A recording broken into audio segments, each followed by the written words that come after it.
All right, all right, all right. Welcome to A Little Bit of Life. Craftsman Real Estate Will here. And I just answered two questions with two completely different people, two different contexts at the same time, or I was about to answer it the second time. And I thought, man, this is just something that would be great for passing along. So I'm going to set up a scenario here, and they're both going to be real estate related, and then we're going to diverge from real estate pretty quickly. So number one, you got a house under contract at $200,000, and it was sight unseen. It's a hot market, and someone brought it to you and said, "Hey, this house is going to be available." We had a couple offers on it at 180, 190, so it needs to be 200, but we can make it work. So you tie it up. You're like, okay, tell me about the house. They tell you all about it. It's got 2 tenants in it, but all this stuff.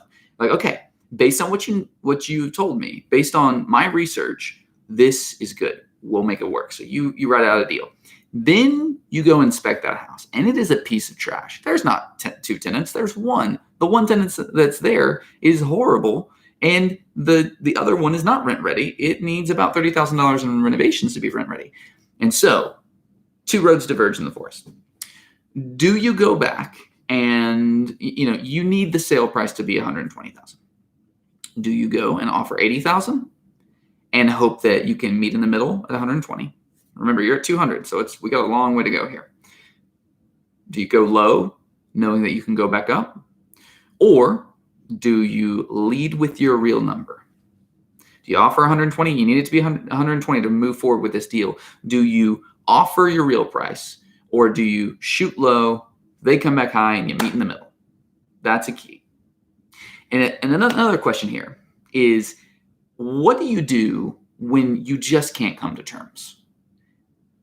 So we're gonna leave this example. We're gonna come over here. I have a client that's a close acquaintance of mine, and they're shocked at the cumulative price of real estate. They say, that, like, man, would you do a discount? Like, considering, you've earned this, and this, you've had a good year. Like, would you do a discount? Here's the deal. We don't do discounts.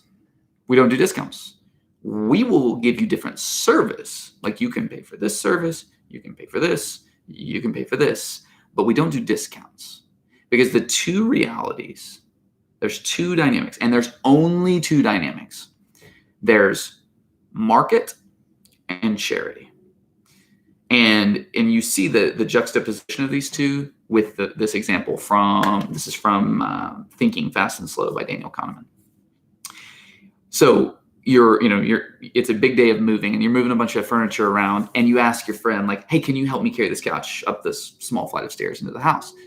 They'd say, "Yeah, definitely." You say, "Okay, I'll pay you $1." Then all of a sudden, you have just brought market norms into a relational norm scenario. And if you introduce market norms to this relational norm situation, you've just added a weird nuance. Because objectively speaking, $1 is a pathetic amount of payment for any amount of work. And so it's like, well, that's why pizza and beer is such a great moving day meal to invite a couple group of friends over and help you move. It's an extraordinary amount of work. It's a big blessing for you. And pizza and beer is not a great commensurate payment, but it satisfies the relational dynamic. But if you go, hey, here's a $15 gift card, go get lunch somewhere close by, and then we'll meet back here in 20 minutes and go back to it. All of a sudden, you've introduced market norms into relational dynamics, and the two don't gel well together. And so, realizing this a few years ago in business, what I started to realize is that when you, for the sake of a relationship, introduce relational nuances into your business, what you're doing is you're creating a situation where people don't know what to expect, and people get weird. I get weird, you get weird, we all get weird, because, and it's not our fault necessarily. It goes back to our psychology. We've taken market norms and we mix them with relational norms. And in relational norms, in relationships, charity, the root of charity is good. Benevolence is good. Charity the root of kairos is a goodness and an overflowing kindness. And that's what you do with friends. That's what you do in social circles, is you overflow for the common good, the social good, not your personal financial good. But in markets, it's called a for-profit business, and even nonprofits are for paying their costs. And so it's not that they do things devoid of charging, but business is a game of doing things largely for your personal gain financially. And then the way that you can thrive in business and have a soul in business is to find ways that you are adding value to other people and meeting their needs.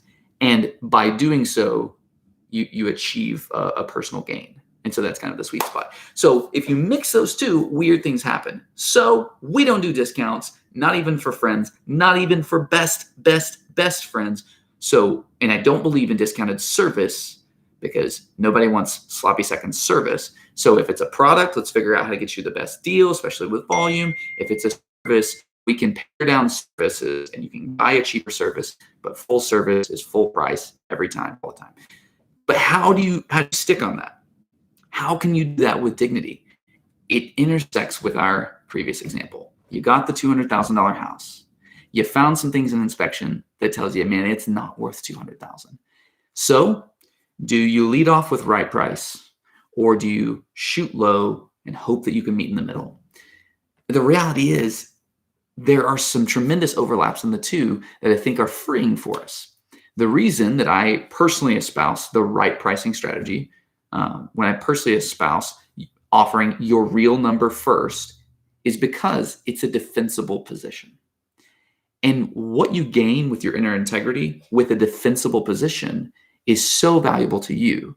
It may truly cost you money. Like any example of a $200,000 house and you would offer 80, it might be true that you offer 80 and the seller, because of their personal situation, whether that's insecurity in their assets, insecurity in their finances, they need the money, they're afraid you're going to walk away and it's going to reset the clock, whatever. Like they may take 110.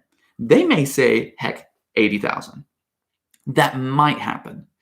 It's very likely that they will reply with a different number, maybe magically 130, 120. Maybe it's you ticked me off, so I'm going to come down a little bit. And so you create this situation where people's defenses and their personal gains are alerted and at war with each other. And then we're just going to hope that we mystically land on your right number. And at the end of the day, if you present an offer and are you doing it coy, like sheepishly, like, what would you think about 80,000? Knowing that you can go higher, because you almost have to do that in order to be living with integrity at all, because the fact of the matter is you're planning on going higher. So it's a non-defensible position. But if you come in and here's your real number, and you don't just say, we'll give you 120,000. You present it. You tell the story of your number. You back it up with why. And you use some awesome strategies like, hey, we were thinking of offering you, 80,000, but in reality, we don't want to waste anyone's time. So, we put it together. We did our scope of work. We analyzed it. We shopped that out for rates. And the fact of the matter is there are some things that are materially different than what we were told. So what we can do is not 80. We can get you $120,000. But I want to put that in context. That's what we can do. And we know that a deal has to make sense to both sides. That's what we can do. And we hope it's what you can do. And if it is, then we're going to be on our merry way. This is the last we'll ever discuss this, and it'll be a great situation for everyone. If not, no hard feelings. I understand it has to make sense for everyone. So just let me know. All of a sudden, I know that agent is going to come back to me at 130,000. And I'm going to look them in the eyes, or I'm going to look them in the keypad. And I'm going to say, dude, I told you 120 is our offer. We can't go any higher. And now the hill that I'm dying on is the exact hill I said I was going to die on. I told you that. And here's the kicker. The next time you deal with that agent, they know. The next time you deal with that seller, they know. The next time I have dealt with the guy that I bought this house from, he knew. Oh, this is your real number. And that pays dividends all over the place at scale. You may lose right now, but you sleep better and you're walking in integrity. In the same way that if we're clear about the dynamics that are at play and when they are, what we can do is we can navigate those too. When you're dealing with a friend, it's not that I don't like to do business with my friends. I love doing business with my friends. There is nothing cooler than getting to use my professional skills to be a blessing to my friends. But we all need to be aware of and cognizant of and intellectually honest about the fact that if we're trying to do these mesh together, there's going to be stickiness. So hey, here's the deal. I don't do discounted services and I don't give discounts, but what I'd love to do is serve your socks off. And if you don't feel comfortable with that, or if that's financially not what you need, I am not going to think less of you. I love you. You're my friend. We're good. Just wanted to free you up to do that. And now we're all clear. We're all clear. And it's a defensible position, which leads to your inner integrity.